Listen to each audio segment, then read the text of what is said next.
બોલો શ્રી કૃષ્ણ કનૈયા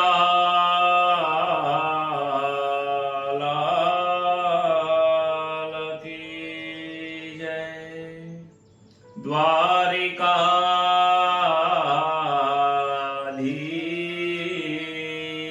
કી જય। વસુદેવ સુતં દેવં કંસચારુનમર્દનમ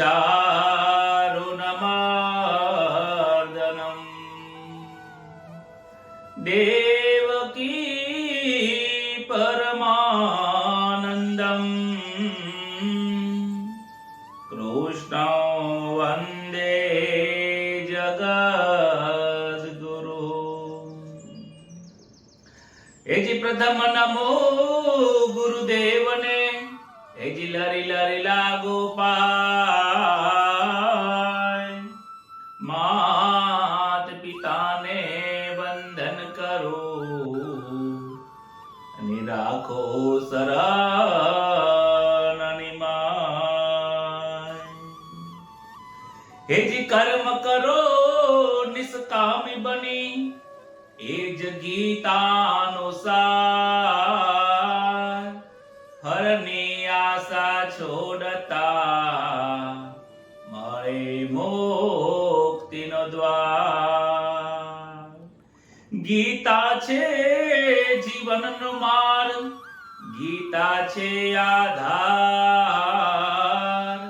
દાસ જયેશ સમજે જો જીવનમાં, પામે સુખ અપાર। મંગલ દિવસ યાજનો મંગલ સર્વનું થાય। દાસ જયસના માનજો સૌ સંતોને રામ રામ। દાસ જયસના માનજો સૌ હરિ ભક્તોને રામ રામ।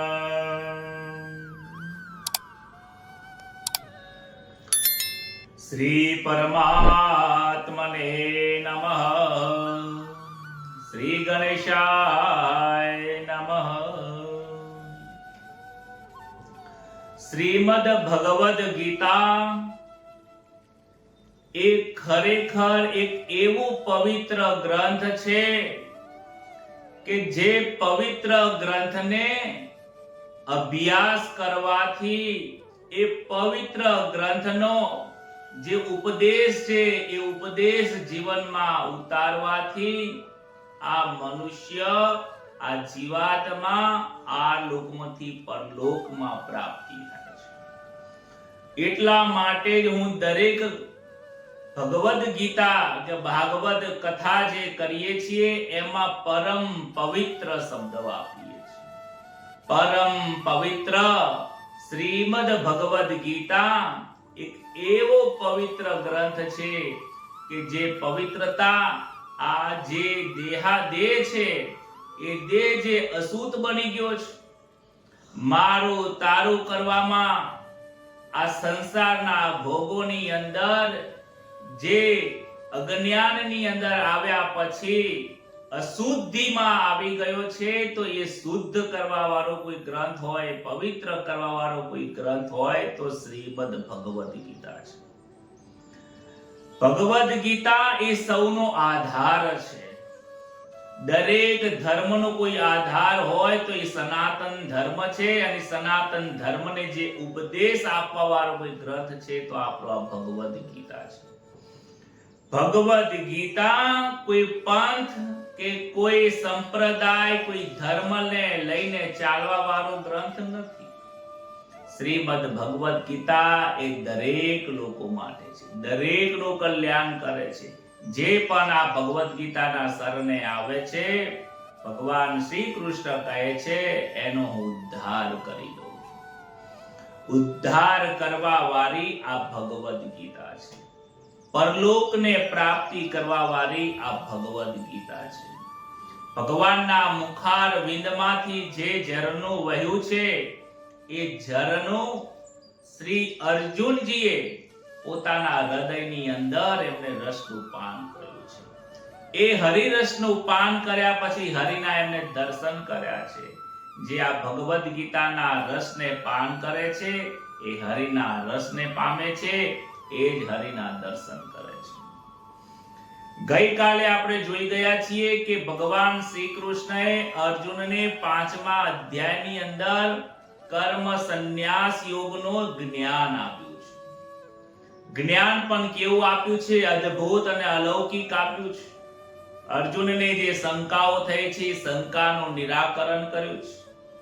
અર્જુનને લાગે છે કે ભિક્ષા માંગીને મારા માટે વધારે સારું છે, તો ભગવાન એની વસ્તુ સમજાવે છે કે ક્ષત્રિય ધર્મમાં ભિક્ષા માંગવું એ પરધર્મ છે.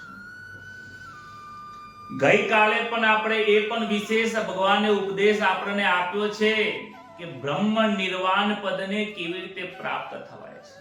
કર્મમાં સંન્યાસ અને સંન્યાસમાં કર્મને જે જુએ છે એ જ નિર્વાણ પદને પામે છે. નિર્વાણ પદ એ પરમાત્માનું સ્વરૂપ છે. નિર્વાણ પદ એ પરમાત્માની પ્રાપ્તિનું સાધન છે. જે વ્યક્તિ નિર્વાણને પામતો નથી એ પરમાત્મા સુધી પહોંચતો નથી. અને એ નિર્વાણ પદને પામવા માટે કયા કયા સાધનો છે, કયા કયા માર્ગ છે, એ દરેક માર્ગ આપણે ગઈકાલે 5મા અધ્યાયમાં જોયો છે. હવે 6થા અધ્યાયની અંદર ભગવાન શ્રી કૃષ્ણ અર્જુનને આગળ ઉપદેશ આપે છે. જે ઉપદેશ 6થા અધ્યાયનું નામ છે આત્મ સંયમ યોગ.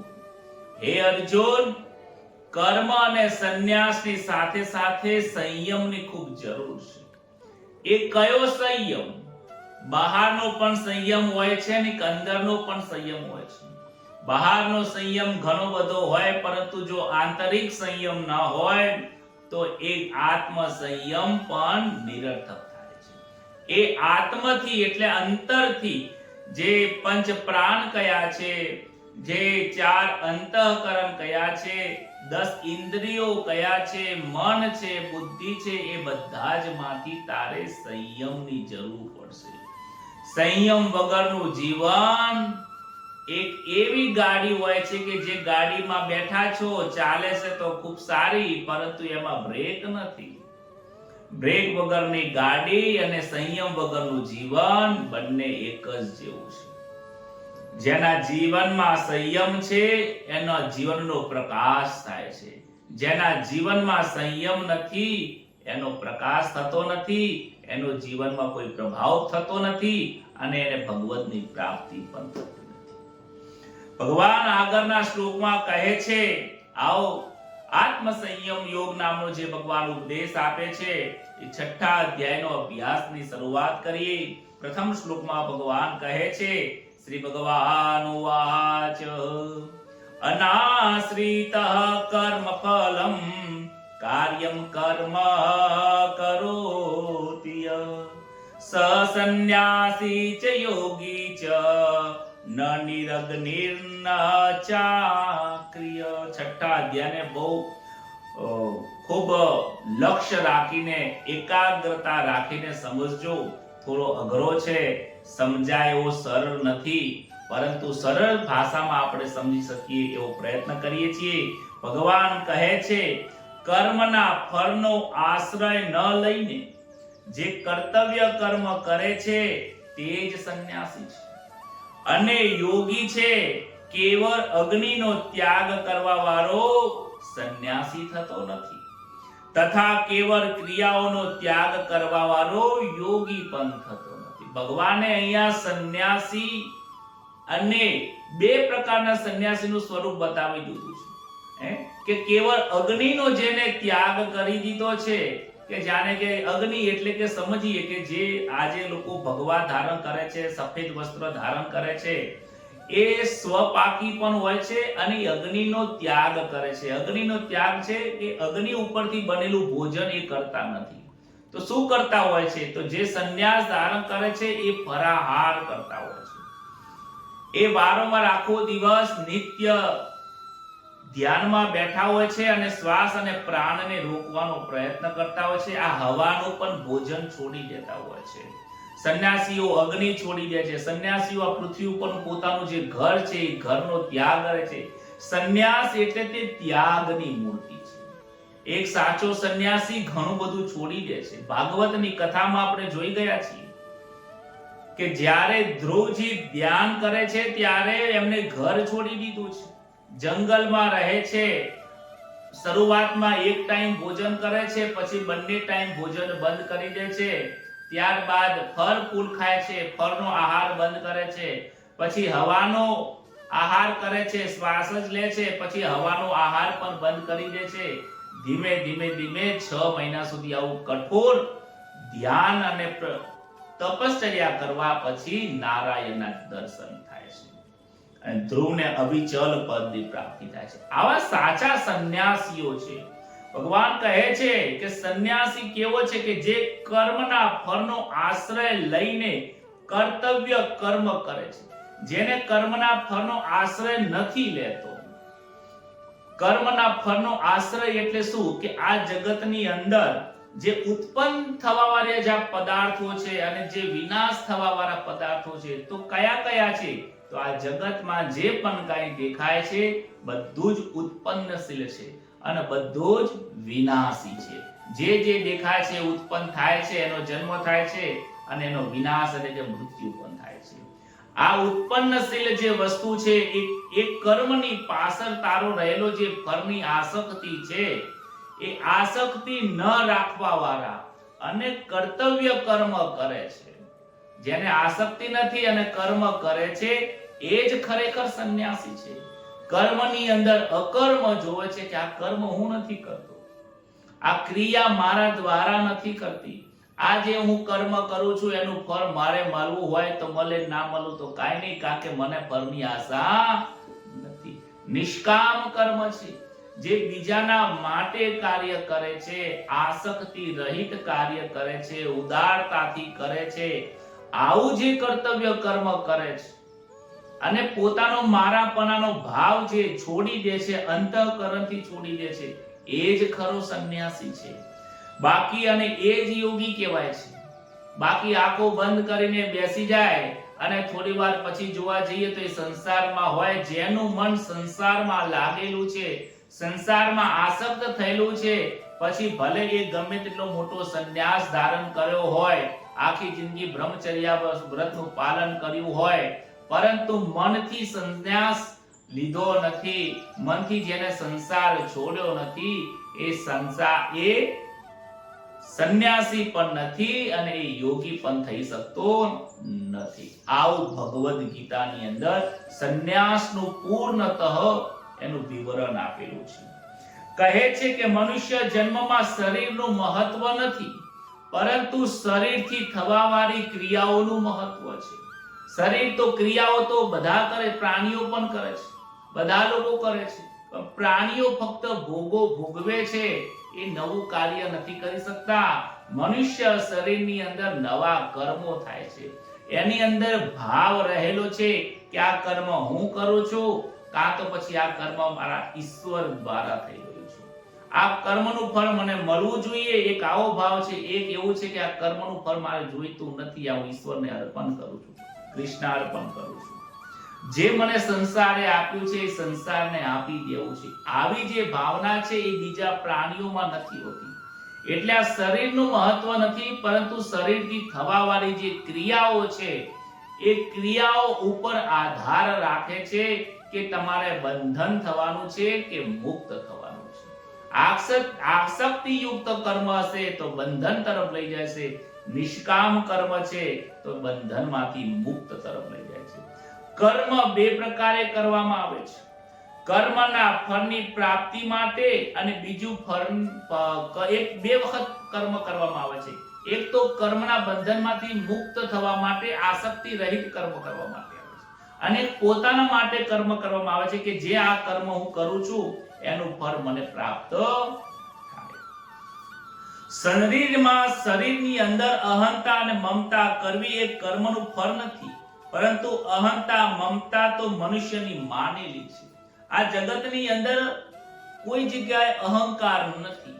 આ ભગવાને જે આ માયા બનાવી છે, માયાની અંદર અહંકાર નથી, માયામાં કામ, ક્રોધ, મદ, મોહ, લોભ, આશા, તૃષ્ણા નથી, પરંતુ કોનામાં રહેલી છે કે મનુષ્યનો જ્યારે જન્મ થાય છે ત્યારે આ વસ્તુને પોતાની માની લે છે. એક ઉદાહરણ તરીકે આપે છે કે જ્યારે પૈસા વધુ આવે એટલે પોતાને ધનવાન માની લે છે, જ્યારે એ જ પૈસા જતા રહે છે ત્યારે પોતાને ગરીબ માને છે.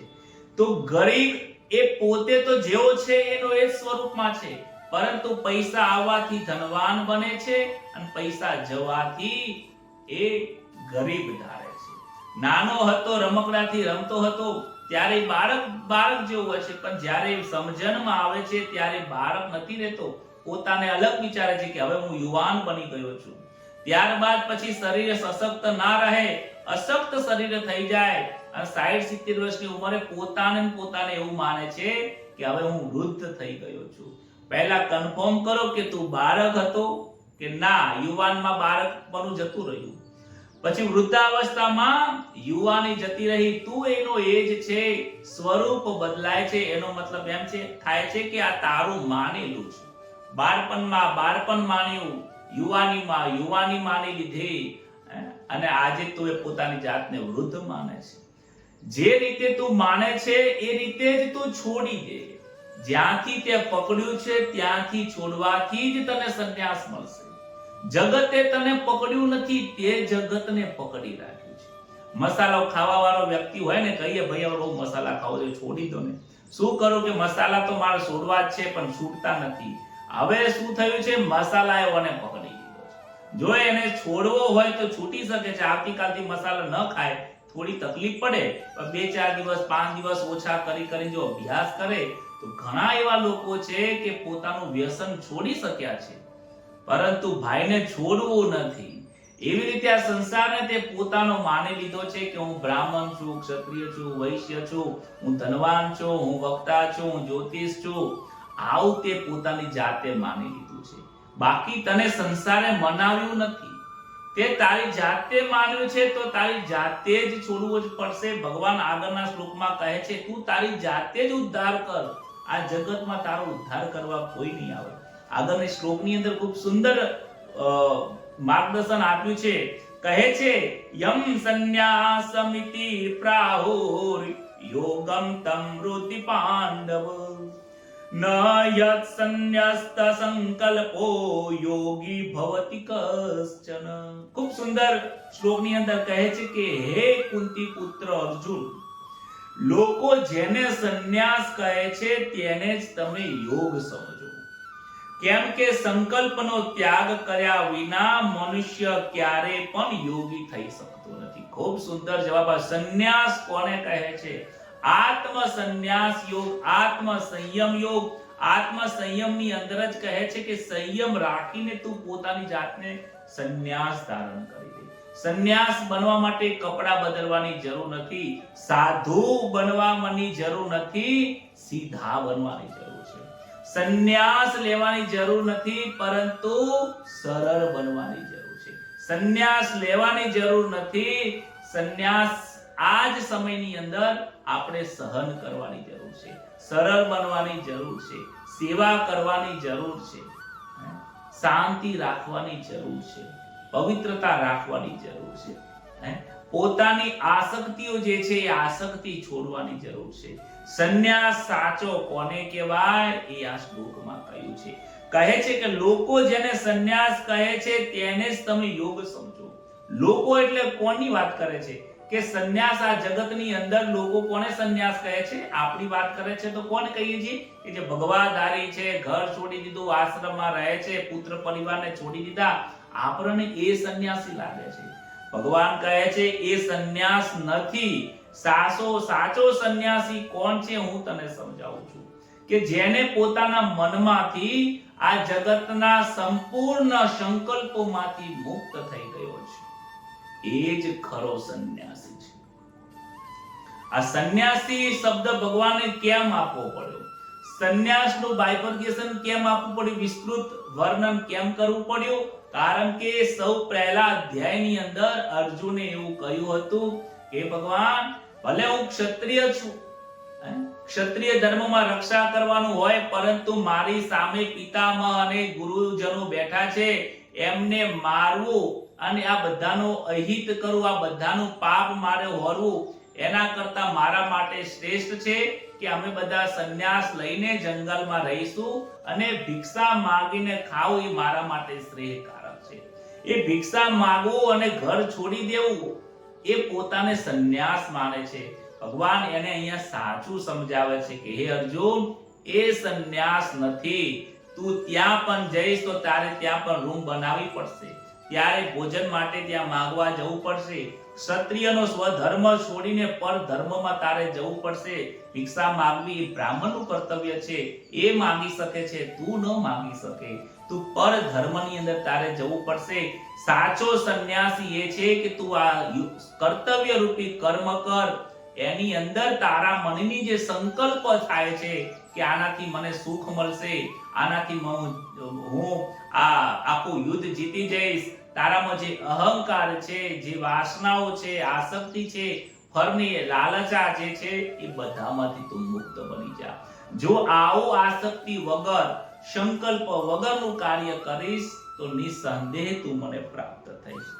મનમાં જે સ્ફુરણાઓ થાય છે, જાત જાતના મનની અંદર વિચારો આવે છે. તમે જો આપણે બેઠા હોય ને તો ક્યારેક આપણે કામ કરતા ન હોઈએ, પરંતુ એ કામ કરવાના મનની અંદર અનેક પ્રકારના વિચારો આવે છે. અને જ્યારે એ સ્ફુરણા થાય ને, ત્યારે એ સ્ફુરણ અને વિચાર સાથે મન એની સાથે ચોંટી જાય છે. મનને પછી એ આકર્ષણ થાય છે જે વિચાર કર્યો છે, અને મનને આકર્ષણ થવાથી બુદ્ધિ નિર્ણય લઈ લે અને પછી એ કાર્ય કરવાની શરૂઆત થઈ જાય છે.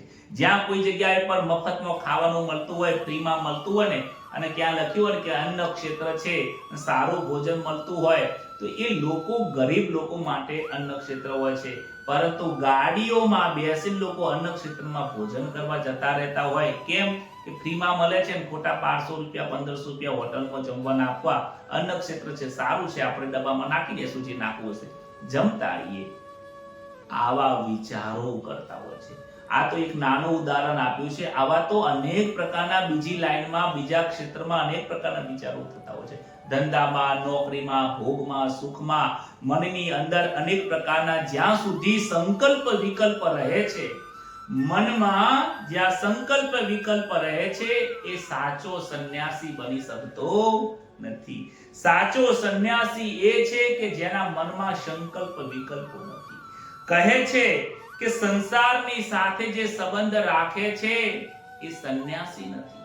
સંસારના વિચારો સાથે જે સંબંધ રાખે છે એ સંન્યાસી નથી. સંન્યાસી તો એ છે કે જે સંસારમાં ભલે રહે છે, સંસારના વ્યવહાર કરે છે, પરંતુ સંસારના વ્યવહાર અને સંસારના વિચારો જે છે એનાથી અલિપ્ત જે રહે છે, એ ખરો સંન્યાસી છે.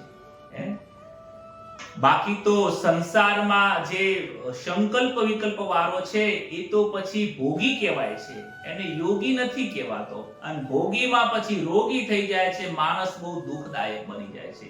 અને ભલે સંસારમાં રહેતો હોય, સંસારના સુખોને ભોગવે, પરંતુ એ ભોગવવા છતાં પણ એ અલિપ્ત રહેતો હોય, એની ઉપર આસક્તિ ન હોય, તો કહે છે કે ઈશ્વરની સાથેનો જે સંબંધ છે એ યોગ છે, સંસારની સાથેનો સંબંધ છે એ ભોગ છે. ભોગ એ બંધનમાં લઈ જાય છે, યોગ એ મુક્તિમાં લઈ જાય છે. યોગની પ્રશંસા કરવામાં આવી છે તો ભગવાન આગળ પણ કહે છે, આરૂરુક્ષોર મુનેર યોગમ કર્મ કારણમુચ્યતે યોગારૂઢસ્ય તસ્યૈવ સમકારણમુચ્યતે. કહે છે યોગમાં આરૂઢ થવા જે ઈચ્છે છે. આરૂઢ શબ્દ કદાચ ઘણા લોકોને એનો અર્થ ખબર નહીં હોય. આરૂઢનો મતલબ થાય છે કે એ જગ્યા ઉપર બેસવું, અથવા તો એ પ્રાપ્ત કરવું, એ જગ્યા ઉપર સ્થાનને ગ્રહણ કરવું.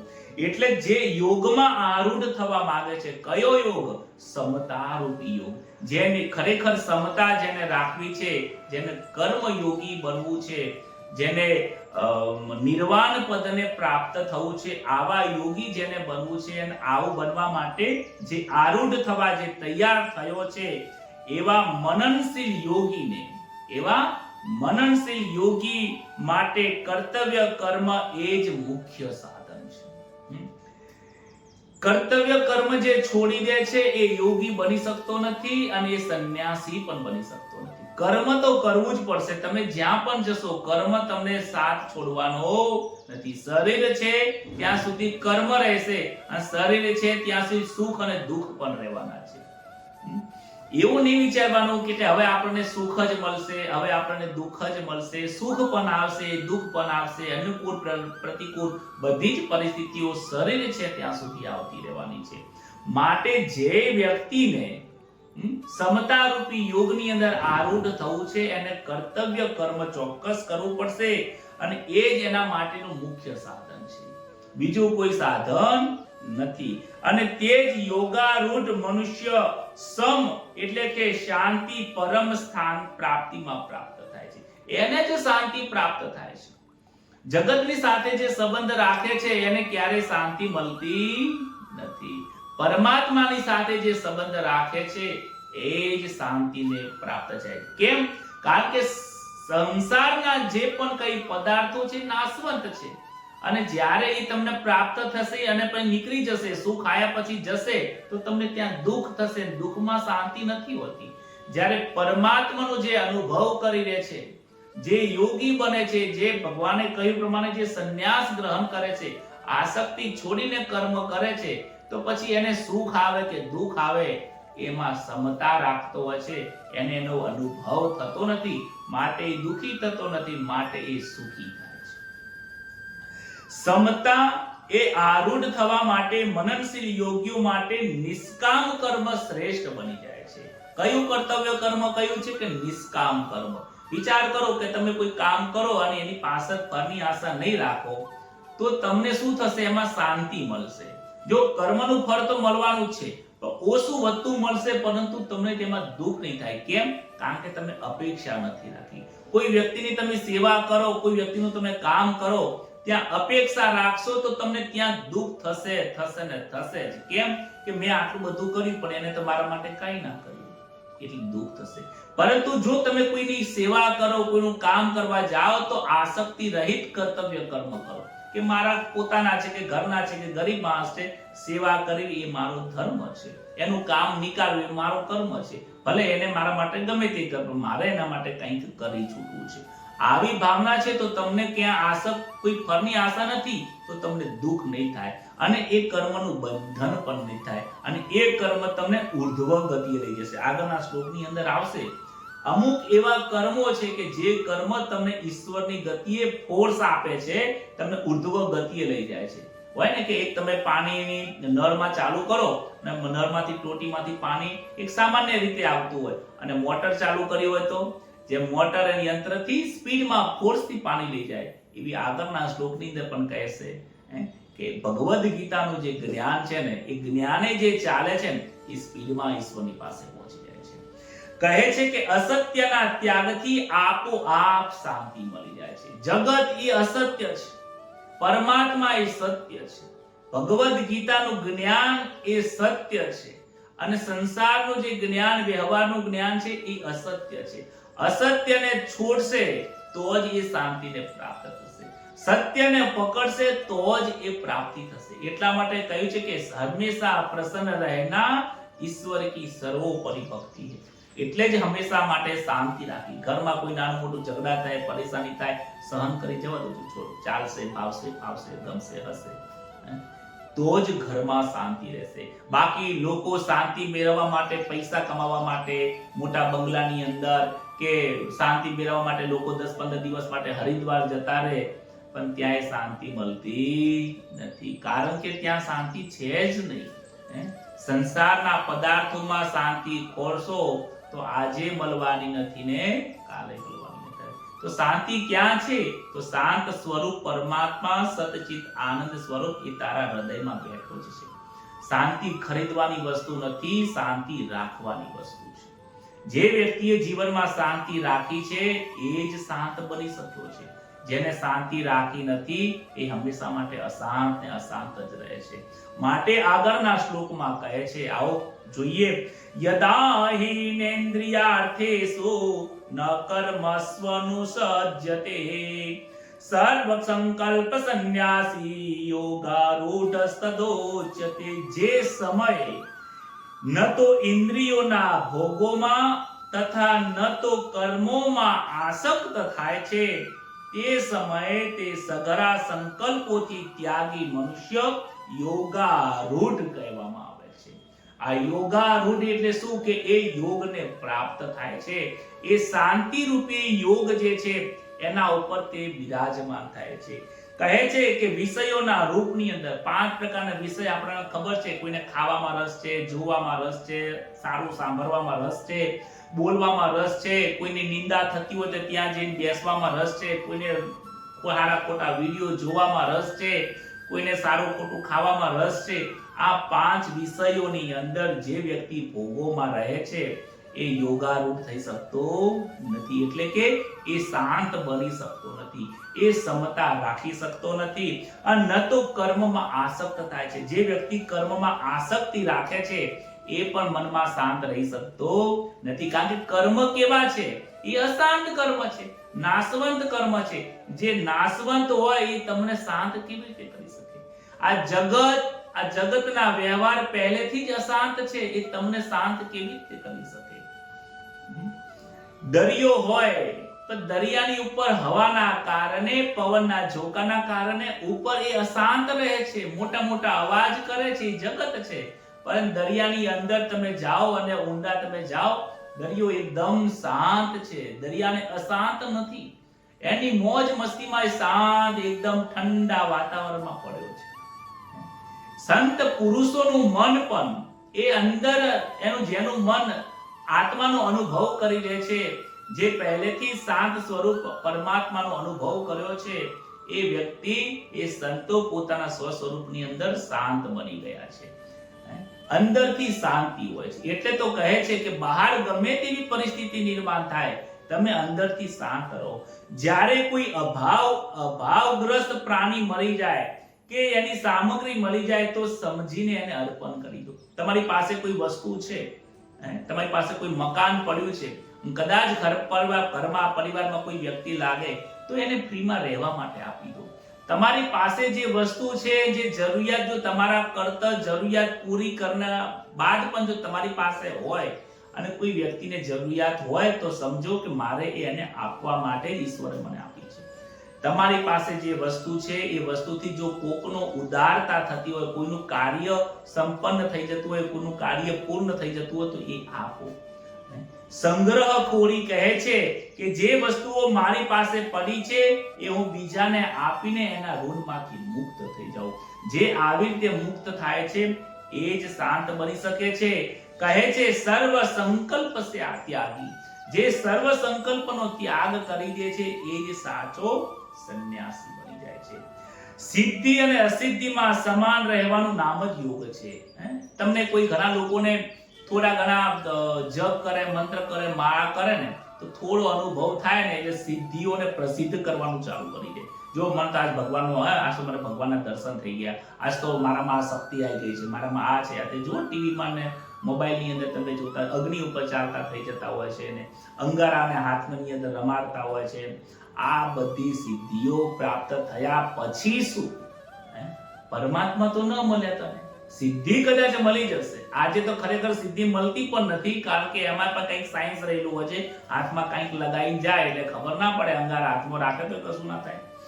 પણ છતાં પણ સિદ્ધિ પ્રાપ્ત થઈ જાય, હવામાં ઉડવાની તમારી સિદ્ધિ આવી જાય, ઘણું બધું પાણી પીવાનું તમે સિદ્ધિ આવી જાય, અંગારા મોઢામાં નાખી દો તમે બળો નહીં એવી સિદ્ધિ આવી જાય, અગ્નિની અંદર બેસી જાઓ તમારું શરીર ન બળે આવી પણ સિદ્ધિ આવી જાય. ભગવાન કહે છે, સંતો કહે છે તો ભી ન માનું. સંતો ભાઈ તો ભી સંતો શું કહે છે? તો ભી ન માનું. તો હું માનું નહીં વ્યક્તિને. કેમ કે આટલું કર્યા પછી શું? એ ત્યાં સુધી સિદ્ધિ રહેવાની છે. એ સિદ્ધિથી પરમાત્માની પ્રાપ્તિ થવાની નથી. અનેક વર્ષો સુધી ભોજન ના કરે આવી જો પણ શક્તિ પ્રાપ્ત થઈ જાય તો પણ શું? એટલે પરમાત્માની પ્રાપ્તિ તો થવાની નથી. પરમાત્મા તો એનાથી ઘણું દૂર છે. માટે કહે છે સિદ્ધિ અને અસિદ્ધિ, સુખ અને દુઃખ બધામાં જે વ્યક્તિ સમ રહે છે અને કર્તવ્ય કર્મમાં જે પરાયણ રહે છે, સંકલ્પ વિકલ્પ છોડી દે છે અને સંસારના દરેક પદાર્થો ઉપરથી જેનો ભાવ તુચ્છ થઈ ગયો છે, સંકલ્પ વિકલ્પ છોડી દીધા છે, એ જ યોગારૂઢ થઈ શકે, એ જ આવા યોગ ઉપર સ્થિર બેસી શકે છે. સંકલ્પનો સર્વથા ત્યાગ કરી દેવાથી જ યોગારૂઢ થાય છે. આવા વ્યક્તિ જ યોગી બની શકે છે, કર્તવ્ય કર્મ કરી શકે છે. આગળના શ્લોકની અંદર કહે છે, ઉદ્ધરેદાત્મનાત્માનમ નાત્માનમ અવસાદયે આત્મૈવ યાત્મનો બંધુરાત્મૈવ રિપુરાત્મનમ. શું કહે છે? પોતાના દ્વારા જ પોતાનો ઉદ્ધાર કરવો, પોતાનું પતન ન કરવું. કેમ કે પોતે જ પોતાનો મિત્ર છે ને પોતે જ પોતાનો શત્રુ છે. આગળ મેં તમને કહ્યું હતું કે તમે જાતે જ એનો ઉદ્ધાર કરી શકો છો. શ્રી કૃષ્ણ અર્જુનને કહે છે કે હે અર્જુન, તું તારો પોતાનો જાતે જ ઉદ્ધાર કર, તારો ઉદ્ધાર કરવા કોઈ આવવાનું નથી. કહે છે કે શરીર અને ઇન્દ્રિય, મન, બુદ્ધિ, પ્રાંતને ઊંચે લઈ જવાની ક્રિયા તારી જાતે જ કરવી પડશે. કોઈ ગુરુની પાસે જઈશ તો ગુરુ તને જ્ઞાન આપશે, સદ સમજણ આપશે, પરંતુ એ સદ સમજણને પ્રાપ્ત કરીને તારા જીવનમાં બદલાવ લાવવાનો તો તારી જાતે જ લાવવો પડશે. ભગવદ ગીતા કદાચ સાંભળી શકે છે, અર્જુનને કહે છે કે હું તને જ્ઞાન આપું છું, આ જ્ઞાન ઉપર સ્થિર રહીને મનને સ્થિર કરવું, સમાન રહેવું, આસક્તિ છોડવી, નિષ્કામ કરવું, આ તો તારે જ કરવું પડશે. કારણ કે આ વસ્તુ કર્યા વગર તું તારી જાતે જ ઉદ્ધાર કરી શકે. તું તારી જાતનો ઉદ્ધાર કરી દે, તું તારા પોતાનો ઉદ્ધાર કર. જો તું તારા જાતે ઉદ્ધાર નહીં કરે, તું તાર જાતે જ તારું પતન થઈ જવાનું છે. આ જગતમાં કોઈ તારો ઉદ્ધાર કરવાની, કોઈ વ્યક્તિ આવે ને તારા માથા ઉપર હાથ મૂકે ને તારો મોક્ષ થઈ જાય, આવું શક્ય આજે પણ નથી ને કાલે નથી. કેમ? તારી જાત ભૂખ લાગી છે તો પોતાને જ જમવું પડશે, પ્યાસ લાગી છે તો તારે જ પાણી પીવું પડશે. બીજાના પીવાથી તારો પ્યાસ મટવાની નથી. તને કોઈ બતાવશે કે ત્યાં કૂવો છે, જ્યાં જઈ પાણી પી આવો, ત્યાં ભોજન મળે છે, ત્યાં જઈ ભોજન કરી આવો. કોઈ માર્ગદર્શન તને આપશે. હું તને સલાહ આપું છું, પરંતુ આ સલાહ પ્રમાણે ચાલવું એ ઉદ્ધાર તારી જાતે કરવો પડશે. આ દેહ નાશવંત છે, આ નાશવંત દેહનો ઉદ્ધાર તારી જાતે કરવો પડશે. કહે છે કે પ્રાકૃત પદાર્થ અને ક્રિયા સંકલ્પમાં આસક્ત ન થવું એ જ તારો ઉદ્ધાર છે. આ સંસાર નાશવંત છે, સંસારના દરેક પદાર્થો નાશવંત છે. આ જગતના વ્યવહાર ખોટા છે. આ ખોટા વ્યવહારની સાથે જો તું છોડી દઈશ, આનો તું ખોટું સમજીશ અને સાચી વસ્તુ સત્ય પરમાત્મા છે એને સાચું સમજી એની સાથે વ્યવહાર બાંધીશ, તો સમજી લેજે હે અર્જુન, તે તારી જાતે પોતાનો ઉદ્ધાર કર્યો છે. અને જો આનાથી અવરું થશે, તું તારી જાતે તારું પોતાનું પતન કરશે. આ જગતમાં કોઈ કોઈનું પતન કરતું નથી, પોતે જ પોતાનું પતન કરે છે, પોતે જ પોતાનો ઉદ્ધાર કરે છે. તું તારો પોતાનો જ મિત્ર બની જાય, તારો મિત્ર બીજું કોઈ બનીને નહીં આવે. મનુષ્ય માત્રની પાસે એક એવી વિચાર શક્તિ છે કે જે વિચારવાથી પોતાનો જ ઉદ્ધાર કરે છે. જે જ્ઞાનીઓ છે, જે જ્ઞાની પુરુષ છે, જે સાંખ્ય યોગી છે, એ લોકો શું કરે છે કે આ જગત ખોટું છે, પરમાત્મા સાચા છે. આ દેહ નાશવંત છે અને દેહની અંદર રહેલો ચૈતન્ય સ્વરૂપ હું એ પોતે અવિનાશી છે. આવી વિચાર શક્તિથી પોતાના મિત્ર બનીને પોતાનો ઉદ્ધાર કરે છે. કર્મયોગી પણ એની પાસે એવી વિચારસરણી છે કે એવી વિચારસરણી કે આ જગતમાં, આ જગતે જ મને આ શરીર આપ્યું છે, આ શરીરથી જગતની મારે સેવા કરવી છે, જગતની પાસેથી મારે કંઈ લેવું નથી, એવો આસક્તિ ભાવ છોડીને આવી શ્રેષ્ઠ વિચારસરણીથી કર્મયોગી પોતાનો જ મિત્ર બને છે અને પોતાનો જ ઉદ્ધાર કરી લે છે. એવી રીતે ભક્ત પણ ભક્તિ યોગની અંદર પણ હે પરમાત્મા, હું તમારો છું, તમે મારા છો, આવો ઉત્તમ વિચાર દાસપણાનો ભાવ રાખીને, આવા વિચારશીલ મનનશીલ બનીને, ઈશ્વરનું શરણું સ્વીકારીને જગતને છોડી દે છે કે આ જગતમાં મારું કોઈ નથી, મારો સિર્ફ એક ઈશ્વર જ છે. હે પ્રભુ, તમે મારા ને હું તમારો, આવો વિચાર લાવીને એ પોતે પોતાનો જ મિત્ર બને છે, પોતાનો જ ઉદ્ધાર કરે છે. અને જગતના લોકો જગતની પાસેથી લેવાની જ આશાઓ રાખે છે, સેવા કરવાની આશાઓ રાખતા નથી. આ મનુષ્ય એટલે એ પોતાનું જ પતન કરવા વાળા છે.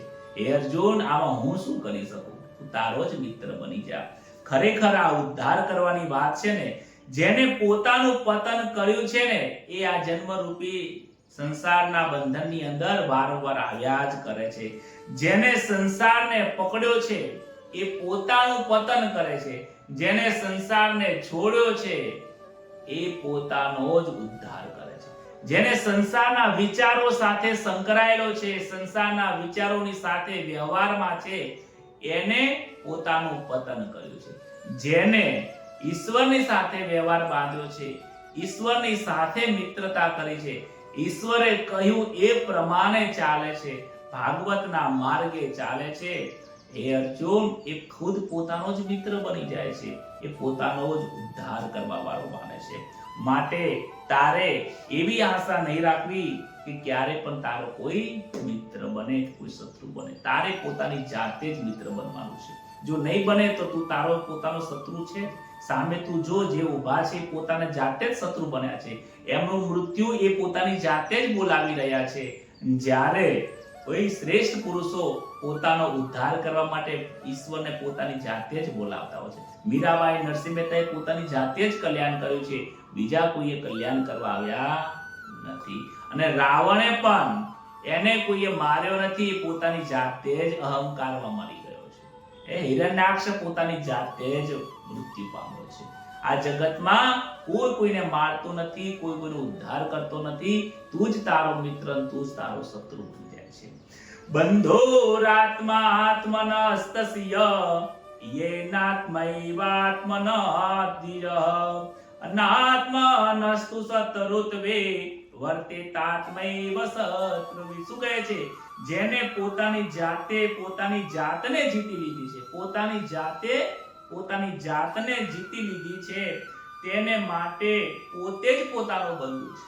પોતાની જાતને એટલે શું? આ શરીર જે છે, આ શરીરની અંદર જે શરીર એટલે જે ચૈતન્ય આત્મા બેઠો છે, એ પોતાની જાતે જ, તું જ આ શરીરનો ઉદ્ધાર કરી દે. બીજા કોઈ આ શરીરમાં રહેલો આત્મા એ તારો ઉદ્ધાર નહીં કરી શકે. તું જ તારી આત્મા એટલે તું જ તારો ઉદ્ધાર કરી દે. પોતાની જાતનો ઉદ્ધાર કરી દે. આ મનુષ્ય જન્મ મળ્યો છે. આ મનુષ્ય જન્મમાં જ એક શ્રેષ્ઠ વિચારસરણી છે. પશુ યોનિમાં વિચારસરણી નથી હોતી. એ વિચારી નથી શકતા. સારું ખોટું નથી ખબર પડતી. જ્યારે તને જાણે છે કે શું યોગ્ય છે, શું અયોગ્ય છે, અને પોતાનો જ તું બંધુ બની, પોતાનો તું પોતાનો જ ભાઈ બની જા. જેને પોતાની જાતને જીતી નથી, જેને પોતાના જીવનને સુધાર્યું નથી, જેને આ મનુષ્ય અવસર મળ્યો છે એની અંદર પોતાના સમયને લેખે લગાડ્યો નથી, અને આ જગતના વ્યવહારમાં જ, ખાવા પીવામાં, ફરવા હરવામાં જ, મોજમાં જ જે સમય વિતાવે છે, ખરેખર એ પોતાને જીતતો નથી. એ પોતાની જાતે જ હારી ગયો છે. એવા અનાત્માના આત્મા પોતાના શત્રુતામાં જ શત્રુની જેમ વર્તે છે. તું પોતાના આત્માનું કલ્યાણ જાતે કરી દે. અને પેલા જે લોકો છે એ અનાત્મ બની જાય છે. અનાત્મ એટલે શું? કે જે સંસારના વિષયોની અંદર જેમાં રચ્યા પચ્યા રહે છે, એ અનાત્મ છે. કારણ કે પોતે પોતાની જાતે દુઃખી થઈ જાય છે. કહે છે કે જેઓ પોતે પોતાનું પતન કર્યું છે, એ પોતે પોતાનો શત્રુ જ બની જાય છે. જેને પોતાનો ઉદ્ધાર કર્યો છે એ જ પોતાનો મિત્ર બની જાય છે. આગળના શ્લોકમાં ભગવાન કહે છે, જીતાત્મનઃ પ્રશાંતસ્ય પરમાત્મા સમાહિતઃ શીતોષ્ણ સુખ દુઃખેષુ તથા માનાપમાનયો. જેને પોતાની જાત ઉપર પોતાનો વિજય કરી લીધો છે, જેને પોતાને મિત્ર બનીને ઉદ્ધાર કરી લીધો છે, અને એ જ પોતે વિજય બની ગયો છે, તે શીત અને ઉષ્ણ અને સુખ દુઃખમાં, માન અપમાનમાં પ્રશાંત નિર્વિકાર મનુષ્ય પરમાત્માને નિત્ય પ્રાપ્ત થાય છે. કેવો શબ્દ વાપર્યો છે? નિત્ય પ્રાપ્ત થાય છે. નિત્ય એટલે નિરંતર પ્રાપ્ત થઈ જાય છે. તો એના લક્ષણો અહીંયા બતાવ્યા છે કે જે પોતાનો ઉદ્ધાર કરે છે એ માણસ કેવો હોય છે? તો કેવો હોય છે કે શીતોષ્ણ સુખ દુઃખેષુ. શીત એટલે કે ઠંડુ, ઠંડુ એટલે સુખી, સુખ એટલે અનુકૂળ પરિસ્થિતિ, અને ગરમી, ઉષ્ણ એટલે ગરમ, ગરમી એટલે કે તમારા પાસે જે પરિસ્થિતિ આવે છે, કદાચ સુખ આવે કે દુઃખ આવે, અનુકૂળ આવે, પ્રતિકૂળ આવે, દરેક પરિસ્થિતિમાં વ્યક્તિ જ્યારે સમ રહે છે એ વ્યક્તિ જ પોતાનો ઉદ્ધાર કરી શકે છે. જેનામાં સમતા છે એ જ સુખી કરી શકે છે. સુખ અને દુઃખમાં સમાન થવાની વાત, ત્યાં સુખ દુઃખની સત્તા તો છે, પરંતુ તેની અસર પડતી નથી. જ્યાં સુખ દુઃખથી રહિત થવાની વાત છે ત્યાં દુઃખની સત્તા જ રહે છે. જે સુખ અને દુઃખમાં સમ થઈ જાય છે એને દુઃખનો કે સુખનો કોઈ ભાસ થતો નથી, અનુભવ થતો જ નથી. ખરેખર એ જે પરિસ્થિતિ છે, એ જે પદ છે, એ નિત્ય ઈશ્વરની પ્રાપ્તિ કરે છે.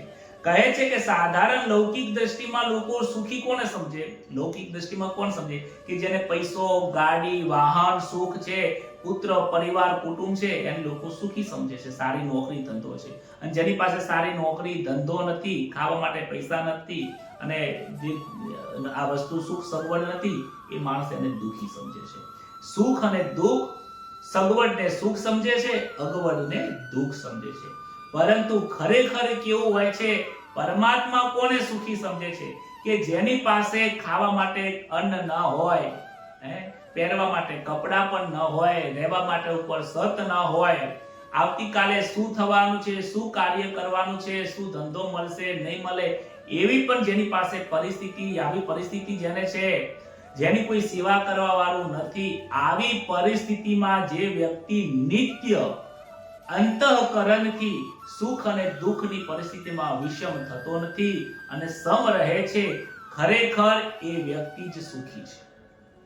બીજો કોઈ આ જગતમાં સુખી નથી. સમતા, સમત્વમ યોગ ઉચ્યતે. જે સમતા વાળો વ્યક્તિ છે, સુખ દુઃખમાં, ગરમ અને ઠંડી બંનેમાં જે શીત રહે છે, સમ રહે છે, એ જ વ્યક્તિ સુખી છે.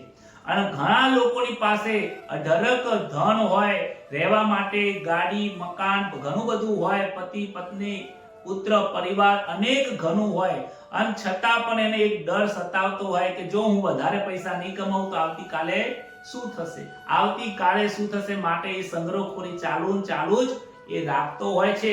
માટે એ હંમેશા માટે દુખી હોય છે.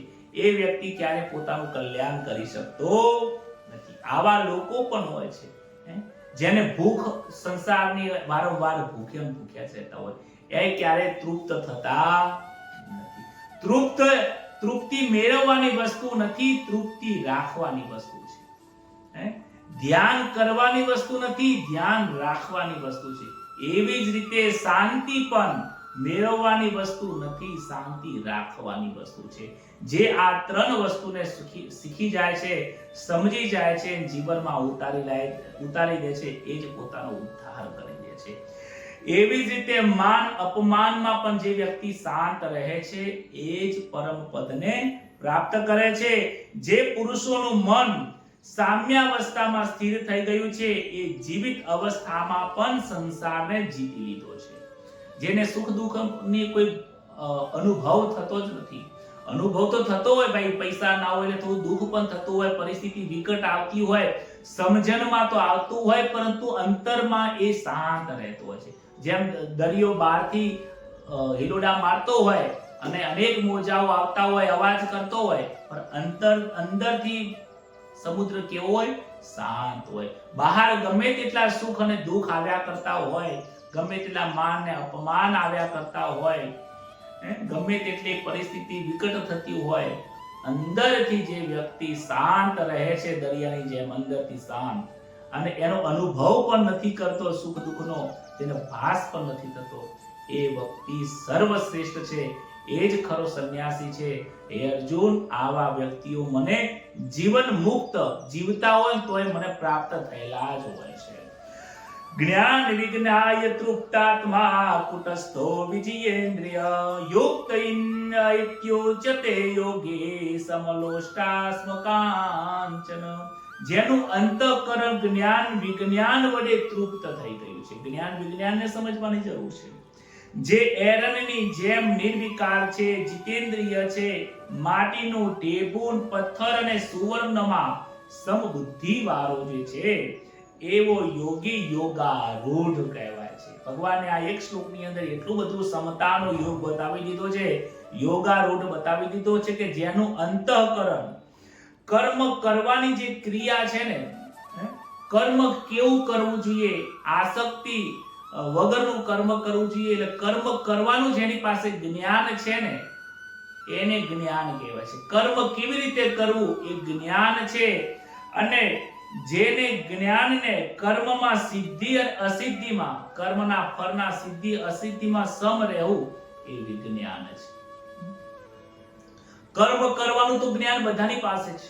કોને ખબર નથી પડતી કે સત્ય બોલાય કે ન બોલાય, સુખ અને દુઃખ આવે છે કોને ખબર નથી પડતી. આ બધું જ્ઞાન બધાની પાસે છે, પરંતુ વિજ્ઞાન તો બહુ શ્રેષ્ઠ પુરુષો પાસે જ હોય છે.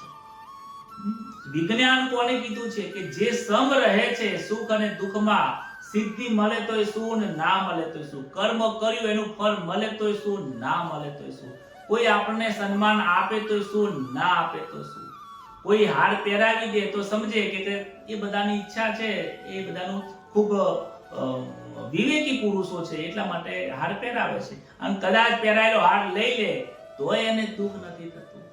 આવા લોકોને વિજ્ઞાની કહેવાય છે. એટલે કહે છે કે જે અંતઃકરણમાં જ્ઞાન અને વિજ્ઞાનથી તૃપ્ત છે, જે તૃપ્ત થઈ ગયો છે, જેને તૃષ્ણા નથી એ તૃપ્તિ છે. અને એરનની જેમ નિર્વિકાર રહે છે. એરન એટલે શું કે તમે સોનીના ત્યાં જાઓ, તમે સોનીના દુકાને જશો ને તો જ્યારે એ સોનાની કોઈ બંગડી બનાવતો હોય કે સોના ચાંદીની કોઈ રિંગ બનાવતો હોય કે લોખંડની કોઈ વસ્તુ બનાવતો હોય તો એક એની પાસે લોખંડની એની પાસે એક આવી રીતે આકાર અને આકારની અંદર એરન પડી હોય છે. એના ઉપર મૂકીને અને થોડીથી ટીપતો ટીપી એને ઘાટ બનાવતો. સોનાનો ઘાટ બદલાઈ જાય પણ જે એરન જે લોખંડનો નીચે પડ્યો છે, લોહપિંડ જે પડ્યું છે લોખંડનું, એ એનો ઘાટ બદલાતો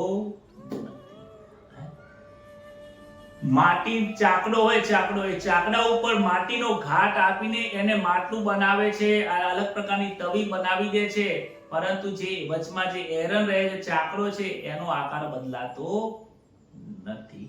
લોખંડ પણ ગરમ કરીને એ લોખંડની ઉપર જે મારીને લોખંડને અલગ અલગ ઘાટ આપે છે, પણ જેના ઉપર જે કૂટે છે એ એરનનો ક્યારે ઘાટ બદલાતો નથી. એ સ્થિર ને સ્થિર જ રહે છે. એ પણ આજીવન રહે છે. એ ઉડીને બીજી જગ્યાએ જતો પણ નથી, હલતો પણ નથી. એ નથી હલતો એટલા માટે ઉપર ઘાટ આવતો હોય છે. જેવો ઘાટ આપો ને એવો ઘાટ આપી દે મારી. નીચે પથ્થર હોય, નીચે લોખંડનો આખો એરન હોય છે. એટલે કહે છે કે એરનની માફક જે નિર્વિકાર રહે છે, એનામાં વિકાર નથી આવતો, એમાં ઘાટ આવતો નથી. સોનામાં ઘાટ આવી જાય પરંતુ જે એરન છે એમાં ઘાટ નથી આવતો, ચાકડામાં ઘાટ નથી આવતો, માટલાનો ઘાટ બની જાય છે. તો એરનની માફક જે નિર્વિકાર રહે છે, ગમે તેવી પરિસ્થિતિ થઈ જાય અંદર વિકાર ન આવે. જીતેન્દ્રિય છે, જેને મન ઉપર જેને સ્થિર રાખ્યું છે, જે મન ઉપર એને જીતેન્દ્રિય બની ગયો છે, અને માટીનું ઢેબું અને પથ્થર ને સુવર્ણમાં જેને સમાન છે, જેને માટીની કિંમત અને સોનાની કિંમત સરખી જણાય છે. જણાય ભાઈ? સોનું અત્યારે કેટલું બધું મોંઘું થઈ ગયું છે. થોડું પણ જો આટલો કટકો ખોવાઈ જાય તો કેટલું તો દુઃખ પડી જાય. તને ખબર નથી આ 1 ગ્રામનું હતું ને, 1 ગ્રામનો ભાવ આટલો બધો ચાલે છે, તો ધ્યાન રાખતી નથી. જો કાનમાંથી 1 શેર નીચે પડી જાય તો કેટલું બધું દુઃખ થઈ જતું હોય છે. અને જ્યારે આવા લોકોને જાણે કે માટીનું ઢેબું તૂટી ગયું, માટીની જેમ કોઈ કિંમત નથી, એવી જ કિંમત, માટીની જેટલી કિંમત સમજાય છે એટલી જ સોનાની કિંમત એ લોકો સમજતા હોય છે.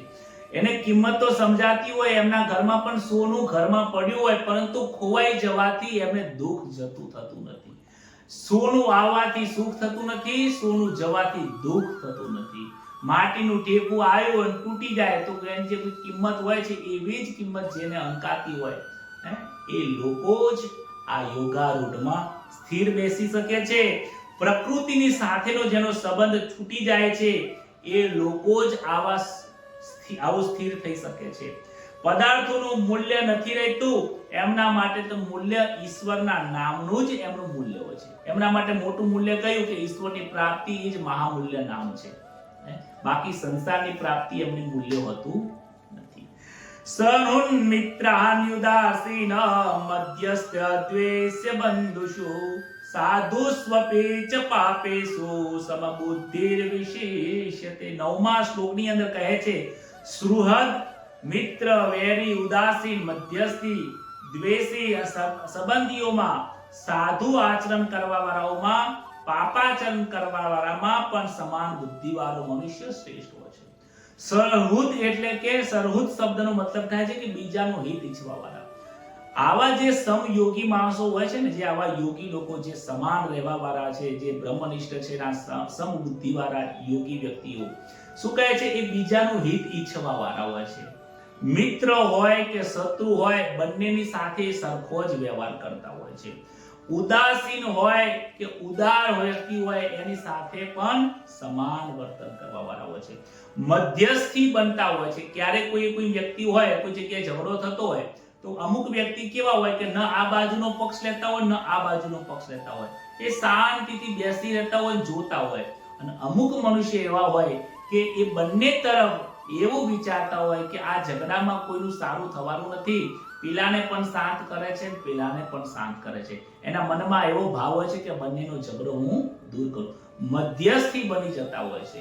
અને અમુક લોકો ઉદાસીન હોય કે ઝઘડો જોવે ખરી, પણ આને પણ કહેવાના છે, આને પણ ન કહેવાય. કેમ? બંને સગા થાય છે. આવા ઉદાસીન વ્યક્તિ હોય છે. કોઈને કહે નહીં, સાચું ના કહે.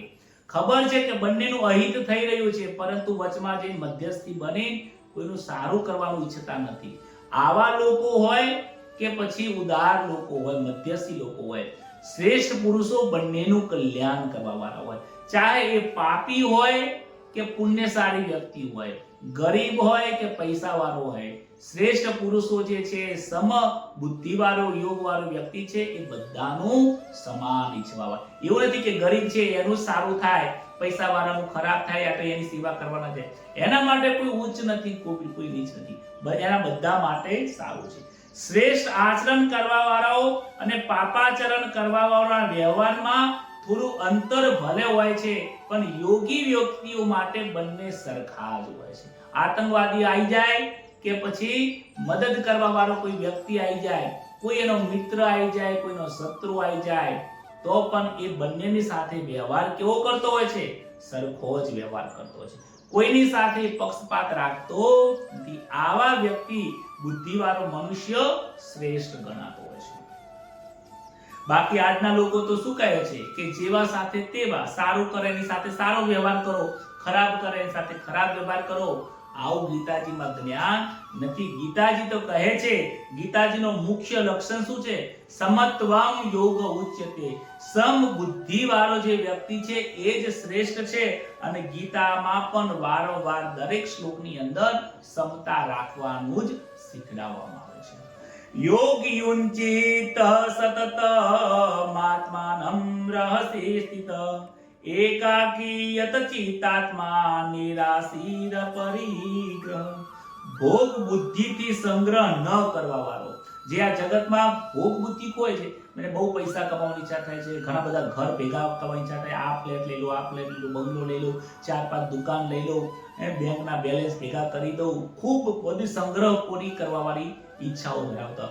આવી જેની ઈચ્છા નથી, સંગ્રહ ન કરવા વાળા, ઈચ્છા રહિત, જેનામાં કોઈ પણ પ્રકારની ઈચ્છા રહેતી નથી, આશાઓ અને કોઈ પણ અપેક્ષાઓ રહેતી નથી, અંતઃકરણ અને શરીરમાં વશ રાખવા વાળા, જેનું શુદ્ધ અંતઃકરણ છે, જેના હૃદયની અંદર, મનમાં, બુદ્ધિમાં, ચિત્તમાં કોઈ જગ્યાએ રાગ અને દ્વેષ રહેલો નથી, અને શરીરને પોતાનું જેને વશમાં રાખ્યું છે. ઘણા લોકો મનને વશ થઈ જતા હોય છે, પરંતુ જેને મનને વશ કર્યું છે એવા યોગીઓએ શું કરવું જોઈએ? એકલા એકાંતમાં સ્થિત થઈને મનને નિરંતર પરમાત્મામાં જોડવું જોઈએ. જે એકાંતમાં બેસવાની વાત કરે છે, એકાંત એટલે શું સમજી લઈએ. એકાંત એટલે જનરલ લોકોને એવું લાગે છે કે શાંત વાતાવરણ હોય, જ્યાં અવાજ ન થતો હોય, જંગલ હોય, મંદિર હોય, જ્યાં કોઈ ડિસ્ટર્બ ના કરતું હોય, એ એકાંત કહેવાય છે. ખરેખર એ બાહ્ય એકાંત છે, પરંતુ અંદરનો એકાંતનો અર્થ શું થાય છે? એક અંત ઇતિ એકાંત. મનના દરેક સંકલ્પ વિકલ્પનો એક અંત લાવી દો કે સંસારના વિચારો સંસારમાં મૂકી દેવા છે. હવે મારું લક્ષ્ય પરમાત્માનું છે. ત્યાં હવે બધા સંસારના વિચારોને ત્યાં અંત કરીને પરમાત્મા તરફ વળવું, એનું નામ પણ એકાંત છે. પણ અહીંયા થોડું વ્યવહારિક દ્રષ્ટિએ કહ્યું છે કે કોઈ એકાંત જગ્યા હોય કે જ્યાં કોઈ જંગલ હોય કે કોઈ વન હોય કે કોઈ મંદિર હોય કે કોઈ તમારા ઘરનો કોઈ રૂમ હોય, એ રૂમની અંદર જ્યાં કોઈ અવાજ ના થતો હોય એવી જગ્યા ઉપર જઈને ધ્યાન મુદ્રાની અંદર જઈને મનને શાંત કરવાની પ્રક્રિયા કરવી, એ પણ શ્રેષ્ઠ પુરુષોનું કાર્ય છે. મનને શાંત કરવાનો પ્રયત્ન કરો. હવે આગામી 11મા શ્લોકની અંદરથી ભગવાન અત્યાર સુધીમાં જે કહ્યું એ કર્મ યોગની વાત કરી છે, જ્ઞાન યોગની વાત કરી અને થોડું ધ્યાનનું પણ બતાવ્યું. પરંતુ હવે ધ્યાન યોગને વિસ્તારથી આગળ ભગવાન 12મા શ્લોકથી કે 11મા શ્લોકથી ધ્યાન યોગ અને મનથી યોગ કેવી રીતે સાધી શકાય છે એ પ્રમાણે જ્ઞાન આપવાના છે. આજની જે ભગવદ જે ગીતા હતી એ 1 થી 10 શ્લોકના અંદર જે 6થો અધ્યાય છે એની અંદર ભગવાને આપણને સમત્વમ યોગ ઉચ્યતે, સમતા રાખવાનું આપણને કહ્યું છે, મનને સ્થિર રાખવાનું કહ્યું છે. આપણું મન સંસારના સંકલ્પ વિકલ્પમાં ન જાય અને ઈશ્વરના જ એક સંકલ્પ થાય અને વ્યવસાયિક આવી આપણી બુદ્ધિ બની જાય, એવું આપણે આજે આ જ્ઞાન પ્રાપ્ત થયું છે. આજ વાત સાથે હું મારી વાણીને અહીંયા વિરામ આપું છું. આવતીકાલે ફરીથી આપણે 11મા શ્લોકથી ભગવદ ગીતાને આપણે પ્રગટ કરીશું. ત્યાં સુધી બોલો શ્રી કૃષ્ણ કનૈયા લાલ કી જય. આવો આજે ભગવદ ગીતાને સાંભળ્યા પછી હરે રામ હરે કૃષ્ણ કૃષ્ણ કૃષ્ણ હરે હરે આ અનમોલ અમૂલ્ય મંત્રની સાથે આપણે સૌ કીર્તન કરીએ. આવો.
દ્વારિકાધીશ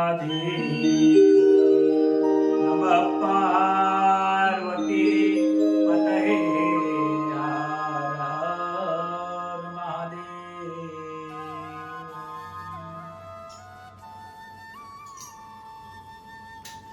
સૌને જય શ્રી કૃષ્ણ, રાધે રાધે. આજે ભગવાને સામેથી આપણને કહી દીધું છે કે આ જગતમાં આપણું કોઈ કલ્યાણ કરવાનું નથી. હે અર્જુન, તારે તારી જાતે જ મિત્ર બનવાનું છે.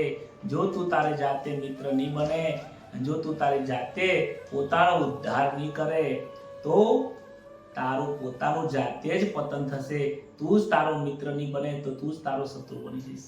તું તારો ઉદ્ધાર નહીં કરે તો તું તારો જ પતન કરી નાખીશ. માટે તું તારો ઉદ્ધાર કર, તું તારો મિત્ર બન. આ ભગવાને એક લાઈનમાં ખૂબ સરસ કીધું છે કે આપણે જ આપણી શરૂઆત કરવાની છે. આજ વાત સાથે ખૂબ આનંદ કરો, પરમાત્માની પ્રાપ્તિ થાય અને આ ભગવદ્ ગીતાને જ્ઞાનને વારંવાર આ શબ્દોને જે આ લાઈન છે લાઈનને રાત્રે સૂતી વખતે વારંવાર મનન કરજો અને મનન કરશો એટલે કાંઈક અંદરથી અમૃતની પ્રાપ્તિ થશે. જય શ્રી કૃષ્ણ. શુભરાત્રિ. આપના વિચારો લખજો.